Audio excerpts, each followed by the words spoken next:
এই জুলাইকে যারা ধারণ করতে পারে নাই, সেই ফ্যাসিস্টের প্রেতাত্মা আবার এই সরকারের উপরেও কিছুটা চেপে বসেছে।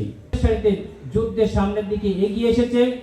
একই সময় কিছু চিকিৎসক এটা প্রতিবাদ করেছে, কিন্তু সেই সময় চিকিৎসক সবসময় তাদের যে মানবিকতা, এই ধর্ম থেকে পিছিয়ে যায় নাই।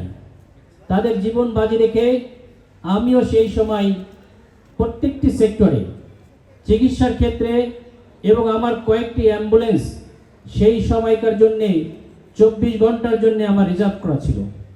আমার হাসপাতাল থেকে আমি কন্টিনিউয়াস মনিটরিং করে শুধু এই রোগীদের স্থানান্তর নয়, রোগীদের সেবা নয়, রাজনৈতিকবিদদের সেই সময় বিভিন্ন মিটিং সিটিংয়ের দরকার হয়েছে, সেই মিটিংয়ের অ্যারেঞ্জমেন্টও অ্যাম্বুলেন্সে করে শিফট করে বুদ্ধিমত্তার সহিত আমরা বিভিন্ন প্রোগ্রাম বাস্তবায়ন করেছি এই আন্দোলনকে সামনের দিকে বেগবান করার জন্যে। এখন অনেকেই আছেন বিভিন্ন বড় বড় কথা বলেন, কিন্তু সেই আন্দোলন বাস্তবায়নের জন্যে অর্থনৈতিকভাবে তাদেরকে সহায়তা, সেই ক্ষেত্রেও চিকিৎসক হিসেবে আমি এবং আমার সহযোগীরা পিছিয়ে ছিলাম না। এই চিকিৎসকদের হাসপাতালে যে রোগীদের যে ক্রন্দন এবং এই চিকিৎসা সেবা দিতে যে ফ্যাসিস্ট সরকারের, আপনারা দেখেছেন যে অর্থোপেডিক্স স্পাইন সার্জন তাকে বায়োকেমিস্ট্রিতে শিফট করে, যেখানে কোনো তার সেক্টরে কাজ করার কোনো সুযোগ নাই, সেখানে তাকে জামালপুর, সিরাজগঞ্জ তাকে পাঠিয়ে দেওয়া হয়েছে।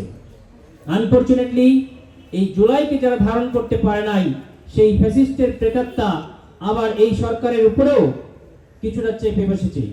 সেই একই ব্যক্তিকে আবার তার সংশ্লিষ্ট বিশেষায়িত জায়গা থেকে একটি জেনারেল হাসপাতালে এই জুলাই আন্দোলনের সামনের সারিতে কাজ করা সেই চিকিৎসককে আবার একটি জেনারেল হাসপাতালে ট্রান্সফার করা হয়েছে।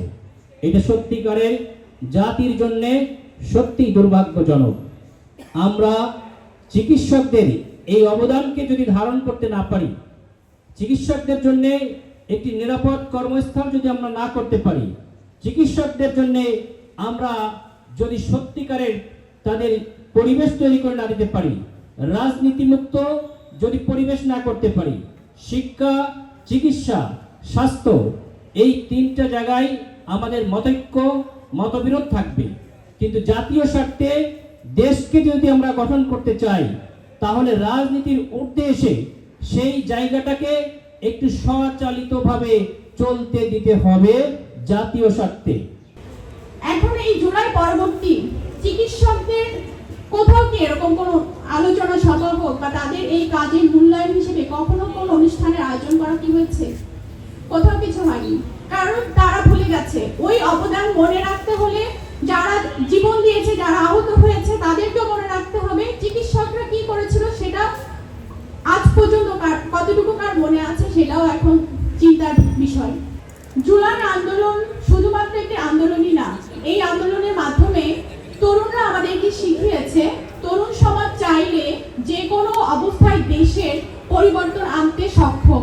শুধুমাত্র একটি আন্দোলন, সংগ্রাম বা আন্দোলনই নয়, সেখান থেকে আমরা অনেক পরিবর্তনের আশা পাই। একটা দেশের সংস্কারের আশা আমাদের থাকে। আমরা হয়তো অনেকেই ৭১-এর আন্দোলন দেখিনি, কিন্তু ৭১ পরবর্তী আমরা দেখেছি সেই ইতিহাস বিকৃত হতে। জুলাই আন্দোলনের পরবর্তী সময়ে আমাদের সকলেরই একটা ধারণা ছিল সংস্কার হবে, দেশের ন্যায় প্রতিষ্ঠিত হবে, সুস্থ রাজনীতি প্রতিষ্ঠিত হবে। আমরা এতদিনে জুলাই ২৪-এর পরে ২৫, এখন ২৬ সালে অবস্থান করছি। আমরা কতটুকু সংস্কার দেখেছি? আমরা বিশেষ করে আমি যেহেতু চিকিৎসক হিসেবে কর্মরত আছি, জুলাই ২৪-এ যখন এইভাবে নির্বিকার গুলিবর্ষণ হতে থাকে, যখন দেশে কারফিউ ছিল, সারা বাংলাদেশে রাস্তাঘাটে চলাচল খুবই কঠিন অবস্থা ছিল, সেনাবাহিনী মোতায়েন করা হয়, সেই অবস্থায় কি চিকিৎসকরা চিকিৎসা দেওয়া বন্ধ রেখেছিল? আপনাদের কাছে আমার একটা প্রশ্ন, যারা সাংবাদিক আছেন, কোথাও কি চিকিৎসা সেবা বন্ধ ছিল? আপনারা এতদিনে কোথাও কি একটা প্রতিবেদন লিখতে পেরেছেন চিকিৎসকদের অবদান কতটুকু ছিল জুলাই ২৪-এর আন্দোলনে? আমার চোখে পড়ে না, আপনারা লিখেছেন কিনা আমি জানি না। চিকিৎসক হিসেবে তখন কারফিউর মধ্য দিয়ে আমরা ডিউটি করেছি, আহতদের সেবা দেওয়ার জন্য যতটুকু চেষ্টা তাদের জন্য আমরা চেয়েছি যে পরবর্তী সময়ে তাদের পরিবার যেন একটা ভালো সুস্থ একটা পরিবেশ পায়, যেন তাদের পরিবারটা সেই পথে পরবর্তীতে সুস্থভাবে জীবনযাপন করতে পারে। সেখানেও কি আমরা সফলভাবে কোনো কিছু দেখতে পেরেছি?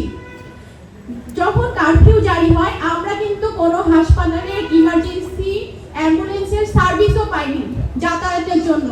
ফিমেল ডাক্তার হিসেবে আমি রাতের বেলা ডিউটি করতে গিয়েছি, সেখানে অজস্র ইমার্জেন্সি আমরা দেখেছি রক্তাক্ত অবস্থায় হাসপাতালে, কত ছাত্র জনতা ছোট বাচ্চা পর্যন্ত আসছে